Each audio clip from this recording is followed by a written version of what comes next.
আল্লাহ সত্যি করে বলেন তো এই প্রশ্নটা কয়বার পড়লাম? গতকালকে 20টা প্রশ্ন পড়েছি, এর মধ্যে এটা 2বার ছিল, আজকে আবার চলে আসছে। মানে 19 সালে আসছে, 18 সালে আসছে, 15 সালে আসছে, মানে কতবার রিপিট হচ্ছে।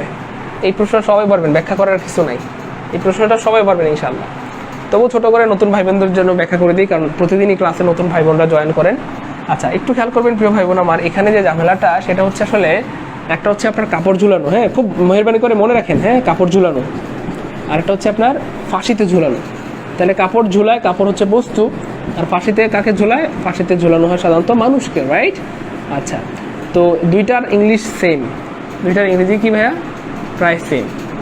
ধরেন B1 ধরু, B2 আর এটা হচ্ছে B3, কি হ্যাং, দুইটাই হ্যাং, এইটাও হ্যাং এইটাও হ্যাং, খুব খেয়াল করবেন, হ্যাং হ্যাং হ্যাং দুইটাই হ্যাং, কাপড় ঝুলানো হ্যাং, ফাঁসিতে ঝুলানো হ্যাং। তবে এটার B2 হচ্ছে ভাইয়া হাং, HUNG, খুব খেয়াল করবেন প্লিজ, সবাই লিখবেন, সবাই লিখবেন HUNG।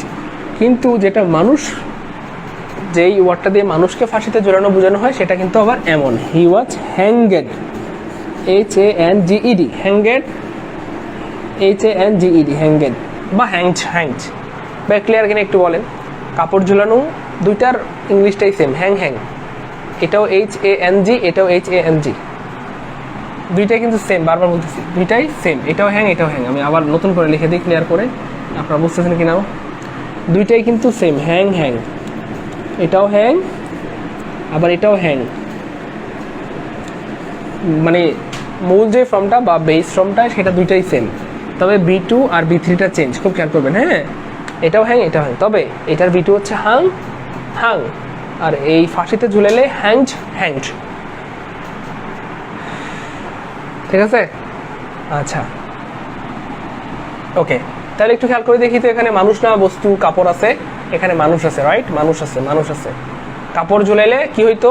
হাং হইতো, রাইট? কাপড় ঝুলাইলে হাং হইতো, কিন্তু এখানে আছে হি, তো মানুষ আছে, তাহলে কি হবে? এই তো গুড, হ্যাংড হবে। খেয়াল করছেন কত সহজভাবে পড়া যায়? হ্যাংড হবে, তাই না বলেন? আচ্ছা, হি ওয়াজ হ্যাংড হবে। আচ্ছা, একটু খেয়াল করে দেখেন হাং, এই যে হাঙ্গের সাথে তো ইটি হয় না, তাহলে হাংড বলতে কোনো কিছু পৃথিবীতে নাই, হাঙ্গিং বলতে কোনো কিছু পৃথিবীতে নাই, এমন হয় না আসলে, হ্যাঁ হাংড বলতে কোনো কিছু পৃথিবীতে নাই। তাহলে শব্দটা কি হবে ভাইয়া? আমরা যেটা জেনেছি HANG, জাস্ট তার সাথে ইডি দিতে হবে, জাস্ট তার সাথে ইডি, বাস হয়ে গেল। তাহলে HANG জাস্ট তার সাথে দিয়ে দিলাম ইডি, so C is the correct answer. এই প্রশ্নটা 3বার পাইলাম আমরা, গতকালকে 20টা প্রশ্ন পড়েছি, তখন পেয়েছি 2বার, আজকে পেলাম 1বার। ভাই এই প্রশ্নটা ক্লিয়ার কিনা একটু জানাবেন মেহরবানি করে, এই প্রশ্নটা সুপার ক্লিয়ার কিনা ভাই? কিন্তু বারবার বলতেছি